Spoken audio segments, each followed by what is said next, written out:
Google just killed the search engine you grew up with, and almost nobody is talking about what that actually means. In this video, I am going to show you why the internet is undergoing its biggest transformation in 25 years, how it is already changing the way you think, shop, and even who you trust online, and what you need to do before you get left behind. At its annual I/O conference this week, Google dropped a series of updates that didn't just tweak the search page, and they fundamentally redesigned how you interact with information.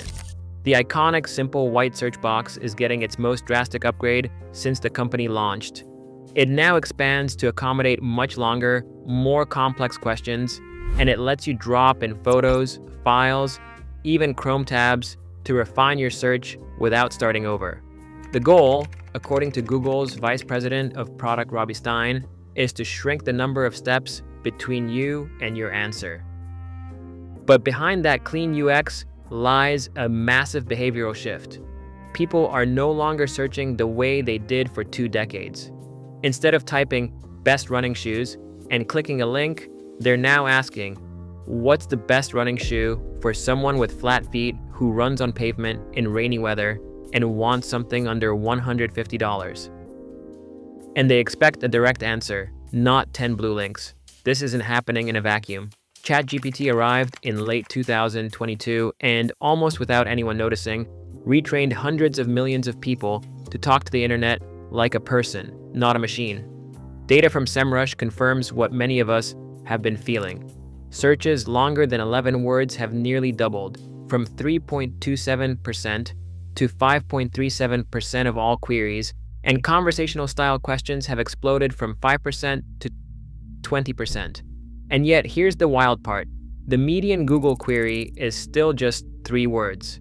That means a huge chunk of users haven't caught up yet, but the direction is crystal clear. Robert Langenbach, president of an SEO agency, told CNN that even before ChatGPT, people were inching toward longer searches. But AI accelerated that like pouring gasoline on a campfire. He said AI has trained people how to search differently, and that training has bled directly into Google's AI mode, a conversational interface where queries are, on average, 3 times longer than regular searches. Google says AI mode usage has more than doubled every single quarter since launch. But here's where it gets fascinating and a little unsettling. SEMrush also found that over 20% of ChatGPT's referral traffic goes straight to Google. Think about that. People are using an AI assistant to figure out what to type into Google. It's like hiring a personal translator to talk to a librarian. You ask ChatGPT to summarize something or compare options, and then you go to Google to execute a transaction or verify a detail. This hybrid behavior is the new normal. Lee McKenzie from SEMrush put it simply, there's a lot of, I'm trying to find something and help me get to it right away. The old Google was a map. The new Google is your chauffeur. You don't want the list of roads, you want the destination. Now, if you think this only affects how you search, you're missing the bigger picture. The same AI wave is crashing over social media and online shopping at the same time. Take Aitana Lopez, a fitness influencer with nearly 400,000 followers on Instagram, posting glamorous event photos and workout tips. Except she's not a person. She's an AI-generated character, and she's not alone.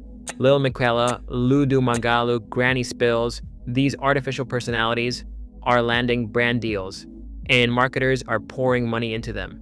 A social agency called Billion Dollar Boy found that nearly 80% of marketers increased spending on generative AI creator content in the last year. Why? Because an AI influencer never gets tired, never gets canceled, and can be reshaped to fit any campaign instantly. Joseph Thoreau, a media professor at UPenn, says it bluntly. They're cheaper than human influencers and infinitely malleable. So the next time you see a product recommendation on Instagram, you might want to ask yourself, am I being sold something by code? Meanwhile, Meta is weaving AI into WhatsApp, Instagram, and Facebook, testing side chats, with its AI assistant, even in group conversations. And at that same Google conference, the company unveiled Gemini Omni, a model that lets you generate realistic avatars of yourself. The line between human and synthetic presence online is dissolving faster than most people realize. Shopping is the third pillar of this upheaval. Traffic to US retail sites coming from AI services shot up 393% year over year in early 2026, according to Adobe. Amazon folded its Rufus Assistant into a new tool called Alexa for Shopping, which sits right in the search bar and can compare products, analyze price histories, and make recommendations. Google introduced a universal shopping cart that lets you add items from different retailers across the entire web, all within Google's own ecosystem.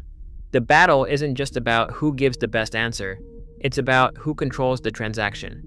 When you ask an AI to find you a laptop with specific specs in a certain budget, and it can not only list them, but also help you buy one without ever leaving the interface, the entire affiliate marketing industry, review sites, and even retail margins are at risk. Google still says it sends billions of clicks to websites daily, but Pew Research already found that people are less likely to click through when there is an AI summarized answer at the top. So the web's old deal, traffic in exchange for content, is crumbling. Langenbach, the SEO guy, sees the silver lining. His clients are getting less traffic overall, but that traffic is converting way better. People who do click through are more likely to buy, book, or request a quote. But that also means the era of casual browsing and discovery is fading. You're not exploring the internet anymore, you're tasking it. And that's a fundamental shift in how we relate to information. So let me give you my honest take, because I'm not here just to report what happened. This transformation is both inevitable and deeply problematic. On one hand, the convenience is undeniable. I use these tools myself. Getting a synthesized, accurate answer in seconds without sifting through SEO-optimized fluff feels like magic. But we have to acknowledge the cost. When Google becomes the answer engine instead of the referral engine, the entire incentive structure of the web changes. Why would anyone invest in creating thorough, original content if the AI scrapes it, summarizes it, and keeps the user on Google's page?